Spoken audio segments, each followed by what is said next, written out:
In the beginning, God created man in his own image, and from Adam came generations, men who walked the earth, lived their days, and carried the promise of life through time. This is their story. Adam, the first man, lived 930 years. He had a son in his own likeness, named Seth, and through Seth, the generations continued. Seth lived 912 years and had a son, Enosh. Then came Kenan, who lived 910 years.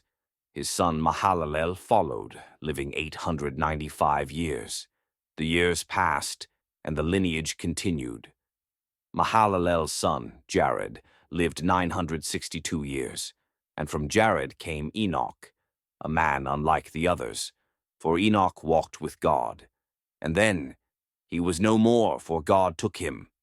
Enoch's son, Methuselah, lived longer than any man, 969 years.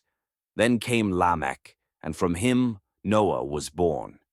Through these men, time moved forward, a thread woven through history, leading to a moment that would change the world forever, for in the days of Noah, the earth would tremble. This is the story of Genesis 5, a story of generations, of faith, and of the unseen hand of God guiding the course of history.